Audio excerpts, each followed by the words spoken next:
नमस्कार प्यारे बच्चों, मैं ओम ढाल आपका विज्ञान गुरु। कक्षा 10 की विज्ञान का मैं अभी चौथा पाठ मैंने शुरू कर रखा है, जिसका नाम है कार्बन और उसके यौगिक।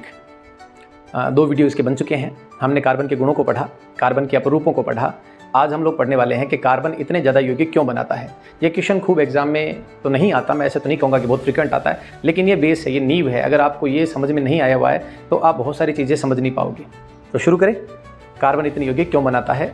आइए देखिए मेरे प्यारे बच्चों, हमें सबसे पहले कार्बन की पोजीशन देखनी पड़ेगी कि कार्बन अपने आवर्त सारणी की हायरार्की में कितने नंबर पे आता है। तो नंबर 1 पे है hydrogen, helium, lithium, beryllium, boron और कार्बन। ये 6 नंबर का तत्व है।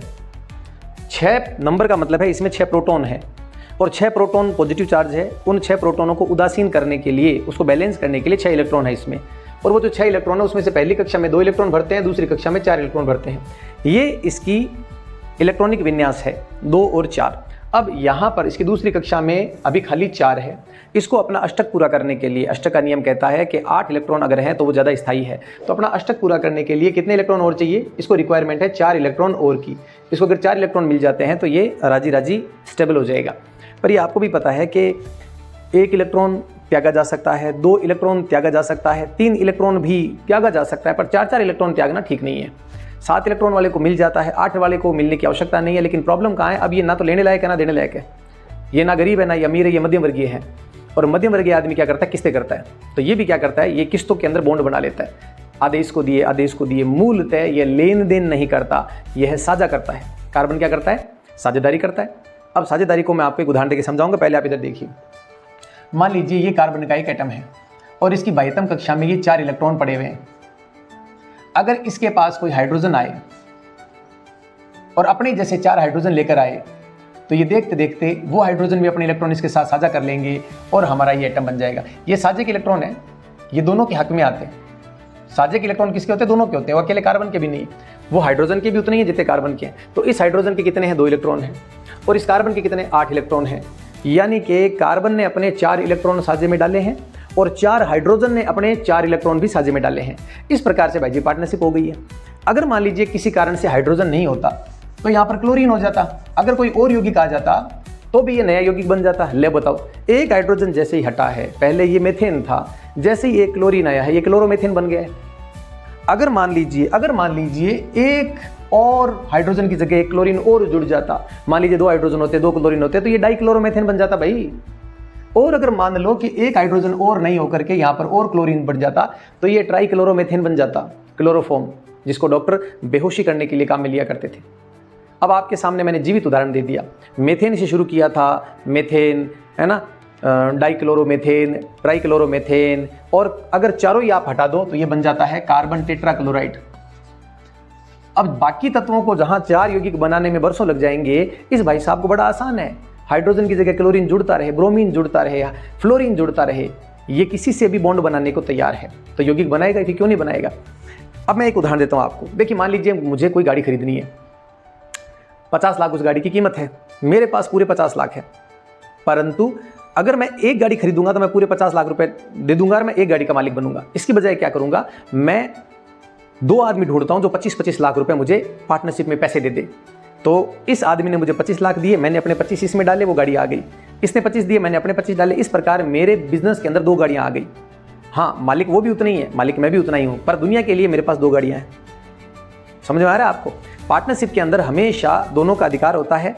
पर एक बात आपको बता दूं, पार्टनरशिप कमजोर भी बड़ी होती है, विवाद जल्दी होते हैं और इसी वजह से ये जो यौगिक है ना, ये भी बड़े कमजोर होते हैं, उनके बॉन्ड बड़े जल्दी टूट जाते हैं। ठीक है बच्चों, तो हमें ये समझ में आ गया कि कार्बन इतने यौगिक क्यों बनाता है। क्योंकि पहली बात है ये चतुस्संयोजी तत्व होता है, इसकी संयोजकता 4 होती है, इसीलिए ना तो ये इलेक्ट्रॉन देता है ना लेता है। ये आमतौर पर इलेक्ट्रॉनों का साझा करता है। साझा करने के लिए बहुत सारे तत्व तैयार होते हैं। कोई 1 इलेक्ट्रॉन देगा तो 1 वाले से कर लेगा, कोई 2 इलेक्ट्रॉन देगा तो 2 वाले से कर लेगा, कोई 3 देगा तो 3 वाले से कर लेगा। साहब कार्बन को कोई शर्म नहीं है, 2 इलेक्ट्रॉन दे रहा है ऑक्सीजन से बॉन्ड बना लिया, 3 इलेक्ट्रॉन दे रहा है नाइट्रोजन से बॉन्ड बना लिया। तो इसको तो कोई ना कोई इलेक्ट्रॉन साझा देने वाला, लेने वाला, साझा करने वाला चाहिए।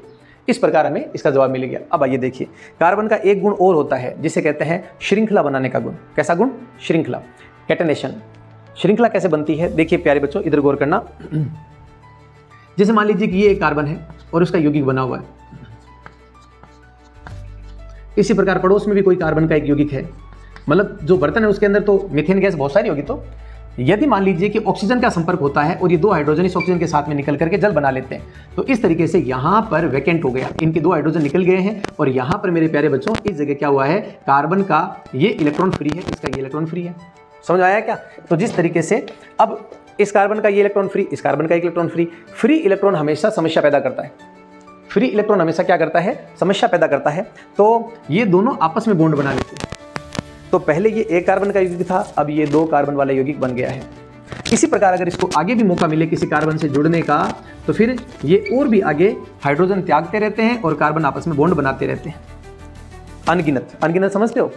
एक कार्बन मिलकर बने 2 कार्बन, 2 कार्बन मिलकर बने 4 कार्बन, 8 कार्बन, 800 कार्बन, अनगिनत कार्बन की लंबाई हो जाएगी और इसी गुण को कहते हैं श्रृंखलन। तो पहले जहां ये एक कार्बन था उस वक्त इसका नाम था मीथेन। क्या नाम था? मीथेन। अब 2 कार्बन होते ही नाम हो गया इसका एथेन, 3 कार्बन नाम होते ही नाम हो गया प्रोपेन, 4 कार्बन होते ही नाम हो गया ब्यूटेन, और इसी प्रकार से खूब सारे चलते रहते हैं। साहब क्या बात करनी। मूल बात यह है कि कार्बन इतने यौगिक क्यों बनाता है, मैंने आपको 2 सबूत देके दिखा दिया कि थोड़ी देर पहले मैंने आपको बताया कि मीथेन के अंदर अगर 1 क्लोरीन जुड़े तो क्लोरोमीथेन, 2 जुड़े तो डाइक्लोरो, 3 जुड़े तो ट्राइक्लोरो। मैंने अगले पल बताया आपको कि अगर मान लीजिए मीथेन भी अगर हाइड्रोजन फरार है तो दोनों आपस में बॉन्ड बना लेते हैं। अगर 2 कार्बन, 3 कार्बन, 5 कार्बन, कोई और नहीं मिले तो कार्बन तो मिलेगा।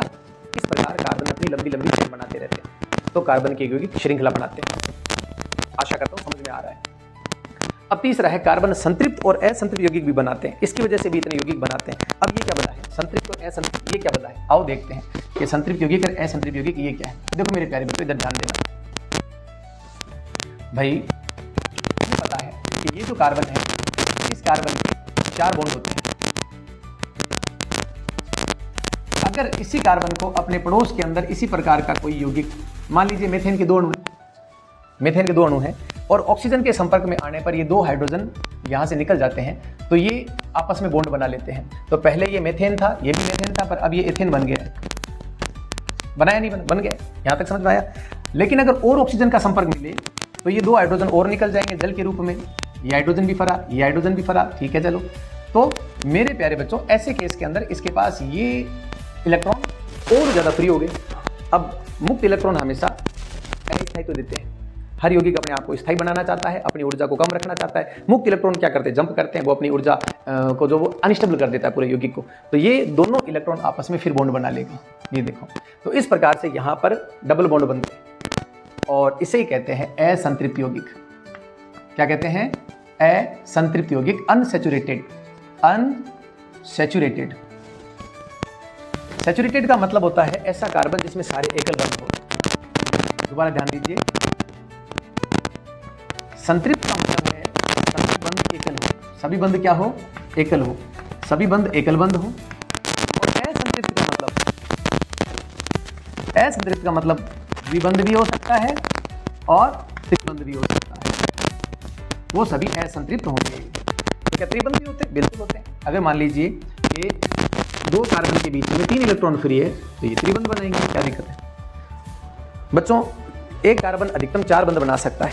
अगर वो चारों ही बंध एकल हैं तो उसको कहते हैं संतृप्त यौगिक, बड़े स्थायी होते हैं। लेकिन अगर मान लीजिए हाइड्रोजन की संख्या में कमी है तो 2 कार्बन ही आपस में डबल बॉन्ड बना लेंगे, ट्रिपल बॉन्ड बना लेंगे, और इन द्विबंधों को, त्रिबंधों को, उन यौगिकों को कहा जाता है असंतृप्त यौगिक। क्या कहा जाता है?